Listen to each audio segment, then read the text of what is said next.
High বন্ধুরা, good morning. Inani days ব্লগে তোমাদের ওয়েলকাম। শীতের সকালে বেশ কিছু মাস আগে আমরা বেরিয়ে পড়েছিলাম মায়াপুর যাওয়ার উদ্দেশ্যে। তো চলো ব্লগটা শুরু করি। জয় জগন্নাথ বলে বেরিয়ে পড়ি। বেরিয়ে তোমাদের জানাচ্ছি যে মায়াপুর আমরা গেছিলাম। এটা নিয়ে সেকেন্ড টাইম, হ্যাঁ আমাদের অ্যানিভার্সারিতে গেছিলাম। তো লাস্ট 2 বছর ধরে আমরা অ্যানিভার্সারিতে মায়াপুর যাই। ফার্স্টবার যেবার গেলাম সেবার মাদের সাথে গেছিলাম, মা বাবার সাথে গেছিলো, সেই ব্লগও আমার চ্যানেলে রয়েছে, তোমরা নিশ্চয়ই দেখেছো। যারা যারা দেখোনি আবার ভিজিট করে নিও।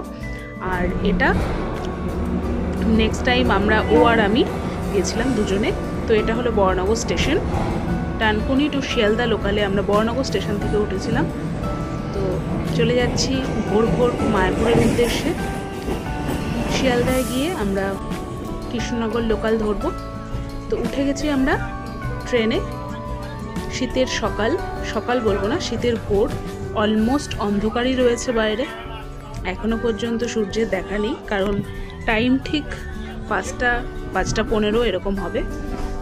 তো দেখতেই পাচ্ছ, কিছুটা তোমাদের জন্য রেখেছি ক্লিপ, দেখতে থাকো। দেখতে দেখতে অনেকটা পথ চলে এলাম, আর কিছুক্ষণের মধ্যেই আমরা শিয়ালদা ঢুকবো। তো আমাদের যে ট্রেনটা ছিল কৃষ্ণনগর লোকাল, সেটা মনে হয় সকাল 6টা। তো সেটা ধরার আমার ঠিক টাইমটা মনে নেই, আমি জানি না আমি ভুল বলছি কিনা। ভুল হলে তোমরা প্লিজ কমেন্ট করে বলে দিও। 6টার ট্রেনটা ধরার হয়তো ইচ্ছে ছিল, কিন্তু টাইমিংয়ের জন্য, যেহেতু ট্রেনটা দমদমে অনেকক্ষণ লেট করেছে, সেই জন্য আমাদের একটা মনের মধ্যে ভয় ছিল যে ট্রেনটা পাবো কিনা। সেটা না পেলে আমাদের বেশ কিছুটা দেরি হয়ে যেত, কারণ আমরা যেহেতু একদিনের জন্য যাচ্ছি মায়াপুর, এর আগেরবার 2 দিনের জন্য গেছিলাম, তো এবার একদিনের জন্য গেছি। যাই হোক, হ্যাঁ ঠিক টাইমে আমরা ট্রেন ধরে নিয়েছি। এই যে উঠে পড়েছি আমরা তোমার কৃষ্ণনগর লোকালে। কৃষ্ণনগর লোকাল করে আমরা যাচ্ছি মায়াপুরের উদ্দেশ্যে। কৃষ্ণনগর নেমে ওখান থেকে কিভাবে যাই তোমাদের সাথে পুরোটাই শেয়ার করব কিছু কিছু করে। দেখতে থাকো। সকালবেলা খুব ঠান্ডা ছিল সেই সময়।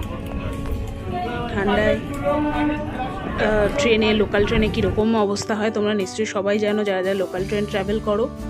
দেখতে দেখতে আমরা আবার দমদম স্টেশন চলে এলাম।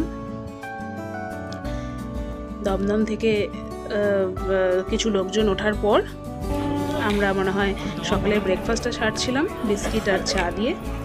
তারপর আবার যাত্রা শুরু হলো আমাদের। দেখতে থাকো।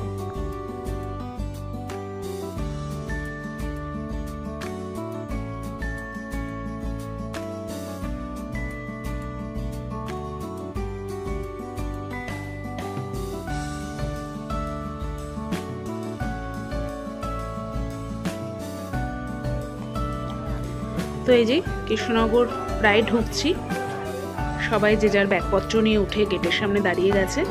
তো এই ট্রেনটা যেহেতু কৃষ্ণনগর পর্যন্তই ছিল, সেহেতু কোনো চাপ ছিল না। এই যে আমরা নেমে গেছি কৃষ্ণনগরে। তো এরপর আমরা ব্রেকফাস্ট করেছিলাম সেখানে। ট্রেন থেকে নেমে ভীষণ খিদে পেয়ে গেছিলো। আর এখানে ট্রেন থেকে নেমেই ছিল সব নিরামিষ, মানে লুচি ঘুগনির দোকান। তো সেখানে আর লোভ সামলাতে না পেরে সকালে ব্রেকফাস্টটা সেরে নিলাম। লুচি ঘুগনি স্যালাড ছিল। তো সেখান থেকে খেয়ে তারপরে আমরা, কারণ এখান থেকে কৃষ্ণনগর থেকে মায়াপুর যেতে মোটামুটি 1 ঘন্টা মতন লাগবে ফেরিঘাট পেরিয়ে, তারপরে ওখান থেকে অটো। তো সেখান থেকে 1 ঘন্টারও 1 ঘন্টা কি 1.5 ঘন্টার ব্যাপার। তো ওই জন্য আমরা ব্রেকফাস্টটা সেরে নিয়ে এই যে উঠে গেছি ফ্লাইওভারে। দেখতেই পাচ্ছ কত ফলের দোকান, প্রচুর খাবারের দোকান। এই যে কিছুটা ক্যাপচার করেছি তোমাদের জন্য। তো সেখান থেকে আমরা এবার যাচ্ছি অটো স্ট্যান্ডের দিকে। সেখান থেকে অটোতে করে আমরা যাব হুলোর ঘাট। হুলোর ঘাট থেকে আমরা নৌকো করে ওপারে যাব। তো দেখতে থাকো।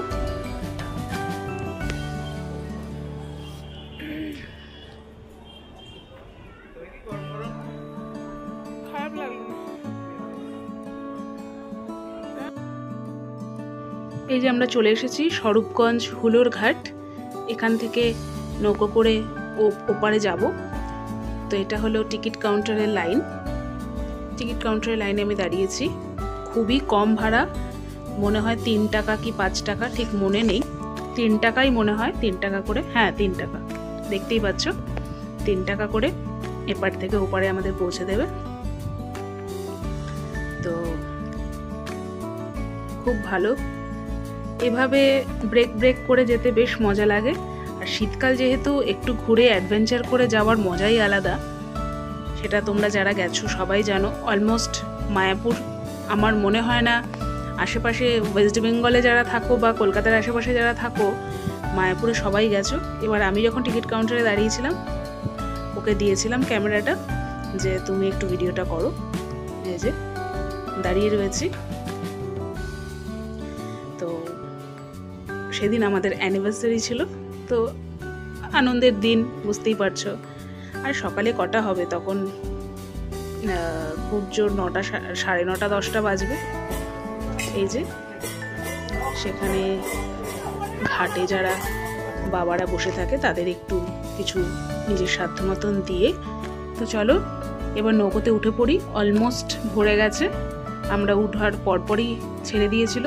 তো আরও ব্লগে দেখানোর মতন অনেক কিছু আছে, ব্লগটা বেশি বড় করছি না, তোমরা বোর হয়ে যাবে।